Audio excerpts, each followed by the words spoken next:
मित्रों, एक iPhone 17 pro max, एक आलू और एलपीजी सिलेंडर में क्या समानता है? कुछ लोग कहेंगे सबका ये red, orange, brown colour palette है। देखिए, हम स्टैंड अप कॉमेडी के लिए जमा नहीं हुए, हमें इकोनॉमी सब्जेक्ट पढ़ना है। तो इकोनॉमी के हिसाब से आईफोन एक वेवलेन गुड है, आलू एक गिफिन गुड है और एलपीजी एक नॉर्मल गुड है। कुल मिलाकर वस्तुओं के इतने सारे प्रकार होते हैं, एक-एक करके इस वीडियो में हम समझेंगे, टाइम स्टैम्प के हिसाब से देख लेना। सबसे पहले शुरू करते हैं वेवलेन गुड से। मित्रों, पेप्सी कोला के केस में उसका प्राइस बढ़ता है तो उसकी डिमांड कम होती है, लॉजिकल बात है। लेकिन आईफोन में उल्टा है, उसका प्राइस बढ़ता है तो उसकी डिमांड भी बढ़ती है, क्योंकि आईफोन एक वेवलेन गुड है। इसे यूटिलिटी से ज्यादा स्टेटस के लिए खरीदा जाता है। अमेरिकन इकोनॉमिस्ट थॉर्स्टेन वेबलेन ने इस पर स्टडी की थी। इन्हें प्रेस्टीज गुड्स भी कहा जाता है। अब आप एप्पल का सप्लाई चेन मैनेजमेंट समझिए। ये आईफोन 17 के नए मॉडल्स आए तो ऑफलाइन रिटेल स्टोर वालों को इन्होंने 500 नॉर्मल वाले यूनिट दिए और प्रोमैक्स के 20 यूनिट दिए। और ये प्रोमैक्स जो महंगे हैं फिर भी आउट ऑफ स्टॉक दिखा देता है। अमेजॉन पे भी आउट ऑफ स्टॉक। एप्पल की खुद की वेबसाइट पे अभी बुक करो तो 25-30 दिन बाद वो डिलीवरी की बात करता है। अब इसके पीछे कुछ तो सप्लाई इशू हैं, कुछ ये खुद आर्टिफिशियली हाइप क्रिएट करते हैं और भारत से पहले अमेरिका के ऑफलाइन स्टोर्स को वो स्टॉक प्रायोरिटी में देते हैं। यार, आईफोन के अलावा फटी हुई जीन्स, रिस्ट वॉचेस, पेंटिंग्स, ये सब भी वेबलेन गुड्स हैं, क्योंकि इनका प्राइस बढ़ता है तो इनकी डिमांड बढ़ती है स्टेटस के लिए। हालांकि 2016 से लेकर 24 के बीच चीन में आईफोन की सेल कम हुई है। उसके 3 कारण हैं। पहला, कस्टमर की इनकम गिरी है। दूसरा कि चीन ने चैट जीपीटी बैन कर दिया। अब आईफोन का एप्पल सीरी चैट जीपीटी से लिंक होकर काम करता है, तो चाइनीज कस्टमर सोचते हैं भाई सारे फीचर जब अनलॉक ही नहीं होने तो मैं इतना महंगा फोन क्यों लूं, मैं दूसरे प्रीमियम ब्रांड्स जैसे Xiaomi और सैमसंग अल्ट्रा खरीद लेता हूं। तो इस कारण से एप्पल की सेल गिरी है। अच्छा, कर्फ्यू और लॉकडाउन में भी एलपीजी सिलेंडर से लेके गेहूं, चावल, ये सब का प्राइस भी बढ़ता है, लेकिन फिर भी उसकी डिमांड भी बढ़ जाती है। हालांकि इसके पीछे इन वस्तुओं की यूटिलिटी और फियर ज्यादा जिम्मेदार हैं। तो खिचड़ी मत करना। ये जो वेबलेन गुड्स थे, आईफोन वगैरह, उसमें प्राइस बढ़े तो डिमांड बढ़े बराबर, पर वो स्टेटस के लिए होता है, यूटिलिटी के लिए नहीं। इंफीरियर गुड समझते हैं। मान लीजिए रजनीकांत की इनकम बढ़ जाए, वो कंडक्टर से कबाली बन जाए, तो स्वाभाविक है अब वो केरोसिन स्टोव की जगह एलपीजी सिलेंडर यूज करेंगे, मकई की जगह गेहूं की रोटी खाएंगे। तो यहाँ पर इस साइड जो है वो इंफीरियर गुड्स और उस तरफ हैं वो सब नॉर्मल गुड्स हैं। पब्लिक गुड आप समझते हैं, स्ट्रीट लाइट, सरकारी गार्डन जो आपको फ्री में मिला।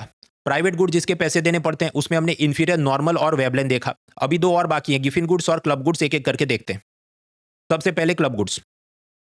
मित्रों, मान लीजिए दुकान में पेप्सी कोला की 2 बोतलें हैं और एक मैं खरीद लेता हूं, तो आपके लिए सिर्फ एक बचेगी, सप्लाई कम हो जाएगी। तो चाहे नॉर्मल गुड हो, चाहे एप्पल जैसे वेबलेन गुड हो, यहां पर राइवलरी इन कंजम्पशन है कि अगर मैं स्टॉक खरीद लेता हूं तो आपके लिए स्टॉक कम बचता है। तो यानी there is rivalry in consumption. लेकिन अगर मैंने नेटफ्लिक्स या स्पॉटिफाई का सब्सक्रिप्शन ले लिया, तो क्या आपके लिए वो सीट्स कम हो जाएंगी? नहीं, आप भी सब्सक्रिप्शन ले सकते हैं, कोई सीटें खाली नहीं होने वाली। So there is no rivalry in consumption, इसलिए उन्हें कहा जाता है क्लब गुड्स। इसके कुछ और एग्जाम्पल देखते हैं। नॉर्मल बुक का स्टॉक खत्म हो सकता है, किंडल ई बुक का नहीं, क्योंकि वो एक क्लब गुड है। उसी प्रकार में सॉफ्टवेयर की फिजिकल डीवीडी की जगह ऑनलाइन डाउनलोड करूं तो वो भी क्लब गुड है। तो क्लब गुड हमने समझ लिया। आखिर में बचता है गिफिन गुड्स, जैसे कि आलू। चलिए गिफिन गुड समझते हैं, जैसे आलू। रजनीकांत की इनकम बढ़ती है, वो कंडक्टर से कबाली बन जाते हैं, तो स्वाभाविक है वो आलू कम खाएंगे, भिंडी ज्यादा। तो यानी आलू इंफीरियर गुड है, भिंडी नॉर्मल गुड है। अब आप सोचिए, भिंडी से सस्ता क्या? आलू। आलू से नीचे या सस्ता क्या? मतलब सब्जी बनाने के लिए। कुछ लोग कहेंगे प्याज है ना, भाई प्याज की सीजन के हिसाब से कभी महंगा बहुत ज्यादा हो जाता है। तो आलू एक इंफीरियर गुड है विथ नो चीपर सब्सटीट्यूट्स।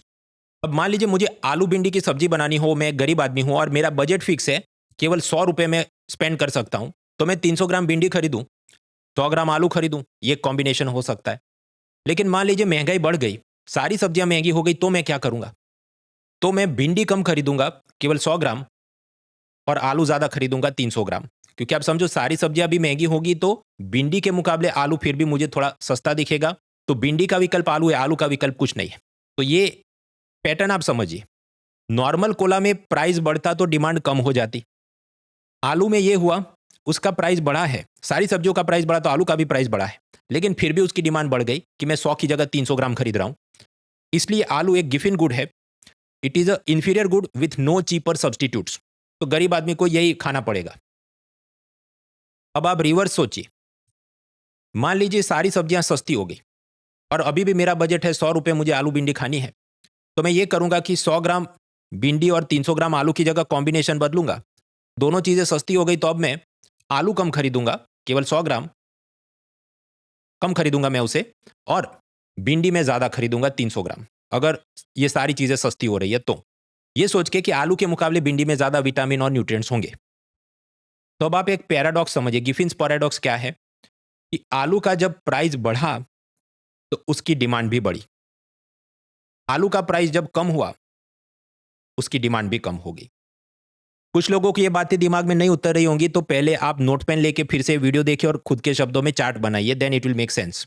अब दोबारा खिचड़ी मत करना। आईफोन का प्राइस बढ़ा तो डिमांड बढ़ी, लेकिन वहां यूटिलिटी से ज्यादा स्टेटस जिम्मेदार था, तो हमने कहा वेबलेन गुड है। तो चाहे आलू है या आईफोन, प्राइस बढ़ता है तो डिमांड बढ़ता है, लेकिन आईफोन के केस में सब्सटीट्यूट्स हैं कि आप जाओमी और सैमसंग खरीद सकते हैं। आलू के केस में उससे सस्ता कोई सब्सटीट्यूट नहीं है, तो गरीब आदमी को यही खाना पड़ेगा, इसलिए वो गिफिन गुड हुआ। स्कॉटलैंड के इकोनॉमिस्ट सर रॉबर्ट गिफिन ने इस पर रिसर्च किया था। एक तो एग्जाम्पल दिया आलू, उसी प्रकार से ब्रेड, चाइनीज लोगों के लिए नूडल्स और राइस, ये ऐसी चीज़ है कि इससे सस्ता कुछ भी नहीं है खाने के लिए। तो these are inferior goods, staple food items and no cheaper substitute, तो ये सारे भी गिफिन गुड्स माने जाते हैं। बहुत सालों पहले आयरलैंड में अकाल पड़ा था, पोटैटो की शॉर्टेज हो गई, उसका प्राइस बढ़ा, फिर भी उसकी डिमांड बढ़ी थी, तो वो भी गिफिन गुड साबित हुआ था। अच्छा, वीडियो की शुरुआत में मैंने प्रश्न पूछा कि आईफोन, आलू और एलपीजी में क्या समानता है, तो कलर की समानता नहीं थी। तीनों में समानता ये थी कि प्राइस बढ़ता है तो डिमांड बढ़ती है। हालांकि उसके कारण अलग थे, आलू क्योंकि गिफिन गुड है, आईफोन क्योंकि वेबलेन है, और एलपीजी जब कर्फ्यू या लॉकडाउन होता है।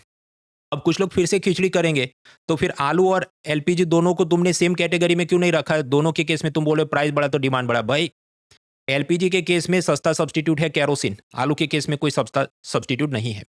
प्याज को आप सब्सटीट्यूट नहीं बोल सकते क्योंकि सीजन के हिसाब से उसका भाव बहुत बढ़ जाता है। मित्रों, इंफीरियर गुड्स के बारे में हमने जो समझा, तो यूपीएससी का ये सीडीएस परीक्षा का सवाल आप सॉल्व करें वीडियो पॉज करके। 4 3 2 1। देखिए, इनकम इलास्टिसिटी मतलब क्या कि अगर रजनीकांत की इनकम में चेंज आता है 5%, तो सामने वो प्रोडक्ट की डिमांड में कितना चेंज आता है। तो स्वाभाविक है कैरोसिन कम खरीदेंगे, एलपीजी ज्यादा, तो कैरोसिन की डिमांड मान लीजिए 5% कम हो गई, माइनस हो गई, तो अब मैं जो भी रेशियो निकालूंगा तो जवाब माइनस में आएगा, so it will be less than zero. तो याद रखना, इंफीरियर गुड्स की income elasticity less than zero होती है। हाँ, तो जवाब क्या आएगा? जवाब आएगा B, less than zero. Kerosene जो इंफीरियर गुड है, इसके बारे में यूपीएससी ने सीडीएस में एक प्रश्न पूछा, वीडियो पॉज करके सॉल्व करें। 4 3 2 1। तो अभी हमने देखा ना कि रजनीकांत की इनकम बढ़ेगी तो वो कैरोसिन कम यूज करेंगे, एलपीजी ज्यादा। तो ये तो इनकम के साथ आपका ट्रांजिशन हो रहा है, इसमें सब्सिडी का कोई लेन देन नहीं है। अब से कुछ सालों बाद कैरोसिन की क्वालिटी खराब हो जाएगी, इसका भी इसके साथ कोई लेन देन नहीं है। तो जवाब क्या होगा? Only first statement is correct. मित्रों, आज हमने जो वस्तुओं के अलग अलग प्रकार समझे, ये माइक्रो इकोनॉमिक्स का हिस्सा है। मैक्रो इकोनॉमिक्स मतलब पूरे देश के अंदर जो भी पैदावार हो रही है, जिसे हम कहें जीडीपी, जो हमने एक्सपोर्ट किया, पब्लिक की कितनी इनकम है, इंपोर्ट एक्सपोर्ट क्या, ऐसी बड़ी बड़ी बात होती है। माइक्रो इकोनॉमिक्स उसमें एक एक वस्तु, एक एक कंपनी, एक एक परिवार, उसका सब चीज़ें हम देखते हैं। ये माइक्रो इकोनॉमिक्स के सवाल UPSC, CDS, CAPF, engineering service exam वगैरह में ज़्यादा पूछती है, स्टेट सर्विस में भी ज़्यादा पूछे जाते हैं। उसके मुकाबले जो आईएएस परीक्षा होती है, उसमें पिछले 13 साल में मुश्किल से 2 बार ये माइक्रो इकोनॉमिक्स पूछा होगा। इस कारण से मैं जो इकोनॉमी पढ़ाता हूँ, लाइव क्लास ही होते हैं, लेकिन माइक्रो इकोनॉमिक्स मैंने रिकॉर्डेड फॉर्मेट में एक तरफ रख दिया। 2023 में आखिरी बार मैंने उसके लेक्चर लिए थे, वो उसका रिकॉर्डिंग, पावर पॉइंट, हैंडआउट सब कुछ आपको मिलता है जब आप अनअकैडमी का यूपीएससी सब्सक्रिप्शन ज्वाइन करते हैं। तो बाकी सारी इकोनॉमी प्रीलिम्स और मेंस के लिए वो मैं लाइव पढ़ाता हूँ, लेकिन ये रिकॉर्डेड है। और जैसे नवरात्रि का पर्व अब समाप्ति की तरफ आ रहा है, तो अनअकैडमी का भी जो 19,999 का ऑफर था with the discount code murali.org, वो 30 सितंबर मंगलवार को ऑफर खत्म हो रहा है। और इसमें आपको न केवल जीएस बल्कि सीसेट भी शामिल है, prelims, mains, theory, current, NCERT से लेकर advance topic, history, geography, polity, सारे क्लासेस आपके लिए अवेलेबल हैं। प्रीलिम्स और मेंस की मॉक टेस्ट भी, मेंस आंसर राइटिंग, सब कुछ इसमें दिया जाता है। और अनअकैडमी के इन्हीं ऑनलाइन लाइव प्रोग्राम्स का फायदा उठाकर पिछली एग्जाम सीजन में हमारे 80 से ज़्यादा लर्नर्स ने यूपीएससी क्रैक किया था, और इसमें हम मॉक इंटरव्यू वाले जोड़ दें तो ये नंबर और बढ़ जाता है। और नवरात्रि के इस शुभ पर्व पर आपको एक और गिफ्ट हम दे रहे हैं कि अगर आप 2 साल या उससे ज़्यादा का सब्सक्रिप्शन लेते हैं और फिर भी यूपीएससी क्लियर नहीं कर पाते, तो आपको 12 से 18 महीने की और एक्स्ट्रा एक्सेस फ्री में दी जाएगी। हालांकि इसकी कुछ शर्तें हैं, आप वीडियो पॉज करके देखें। 3 2 1। तो चाहे आप 2026 टारगेट करें, 27 या 28, हमारे तीनों भाषा में बैचेज अवेलेबल हैं, हिंदी, बायलिंगुअल और इंग्लिश। तो देर ना करें, जितना जल्दी जुड़ेंगे उतना जल्दी सिलेबस कंप्लीट होगा, तो फिर आप रिवीजन, मॉक टेस्ट और आंसर राइटिंग कर पाएंगे। बाकी डिटेल्स डिस्क्रिप्शन में है। Let's crack it. Unacademy. Let's crack it.